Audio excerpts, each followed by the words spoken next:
AICC ಮಾನವ ಹಕ್ಕುಗಳ ಭಾರತ ತಂಡದ ಕರ್ನಾಟಕ ರಾಜ್ಯಾಧ್ಯಕ್ಷ ಚಂದ್ರಕಾಂತ್ ನಾಯ್ಕ್ ಅವರ ಆದೇಶದ ಮೇರೆಗೆ ಎಐಸಿಸಿ ಮಾನವ ಹಕ್ಕುಗಳ ಜಿಲ್ಲಾಧ್ಯಕ್ಷರಾದ ಶಬ್ಬೀರ್ ಡಾಲಾಯತ್ ಅವರ ನೇತೃತ್ವದಲ್ಲಿ ಇಂದು ತಮ್ಮ ಜನಸಂಪರ್ಕ ಕಚೇರಿಯಲ್ಲಿ ಎಐಸಿಸಿ ಮಾನವ ಹಕ್ಕುಗಳ ಭಾರತ ತಂಡಕ್ಕೆ ಬಬ್ಲೇಶ್ವರ್ ಮತಕ್ಷೇತ್ರ ಅಧ್ಯಕ್ಷರಾಗಿ ಕಿರಣ್ ನಾಯಕ್ ಅವರು ನೇಮಿಸಲಾಯಿತು ಹಾಗೂ ಶೋಯೇಬ್ ಮೋಮಿನ್ ಅವರನ್ನು ಜಿಲ್ಲಾ ಪ್ರಧಾನ ಕಾರ್ಯದರ್ಶಿಯಾಗಿ ನೇಮಿಸಲಾಯಿತು ಹಾಗೂ ಯೂಸುಫ್ ಕೊಟ್ಯಲ್ ಅವರನ್ನು ಕಾರ್ಯದರ್ಶಿಯಾಗಿ ನೇಮಿಸಲಾಯಿತು. ನಗರ ಸಹಕಾರ್ಯದರ್ಶಿಯಾಗಿ ಹನೀಫ್ ಕಲಾದಗಿ ನಿಯಮಿಸಲಾಯಿತು. ಇನ್ ಚಾರ್ಜ್ ಅಧ್ಯಕ್ಷರು ಶಬ್ಬೀರ್ ಡಾಲಾಯತ್.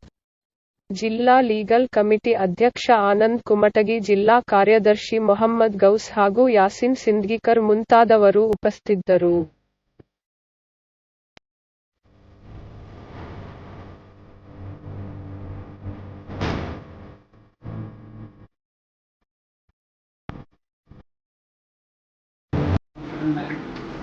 ಎಐಸಿಸಿ ಆಯ್ಕೆ ಮಾಡಿರೋಂಥ ಚಂದ್ರನಾಯ್ಕ್ ಅವರಿಗೆ ಹಾಗೂ ಶಬ್ಬೀರ್ ನಾಯ್ಕ್ ಅವ್ರಿಗೆ ಮತ್ತು ಎಲ್ಲ ಎಐಸಿಸಿ ಮೆಂಬರ್ಸ್ ಅವರಿಗೆ ನನ್ನ ಕೃತಜ್ಞತೆಗಳು. एआईसीसी मंडल चीफ सेक्रेटरी किया गया है जयपुर से शब्बीर डालायत ಮೊಹಮ್ಮದ್ ಯೂಸುಫ್ ಕೊಟ್ಟಲ್.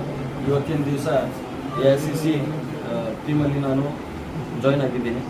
ನಮ್ಮ ಸ್ಟೇಟ್ ಪ್ರೆಸಿಡೆಂಟ್ ಆದ ಚಂದ್ರಕಾಂತ್ ನಾಯ್ಕ್ ಅವರು, ಡಿಸ್ಟ್ರಿಕ್ಟ್ ಪ್ರೆಸಿಡೆಂಟ್ ಆದ ನಮ್ಮ ಶಬ್ಬೀರ್ ಡಾಲಾಯತ್ ಅವರ ನೇತೃತ್ವದಲ್ಲಿ ಏನೇನದು ಸಪೋರ್ಟ್ ಬೇಕು ಸಪೋರ್ಟ್ ನಾನು ಏನು ಕೆಲಸ ಇದ್ದರೆ ಪೂರ್ತಿ ಜವಾಬ್ದಾರಿಯಿಂದ ಮಾಡ್ತೀನಿ ಅಂತ ನಾನು ಹೇಳ್ತೀನಿ.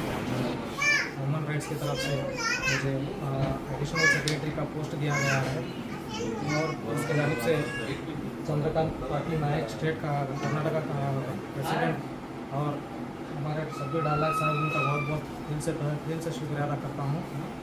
और जो भी पोस्ट मुझे वही दिए हुए हैं उससे ईमानदारी से मैं पोस्ट को निभा के ले जाऊँ।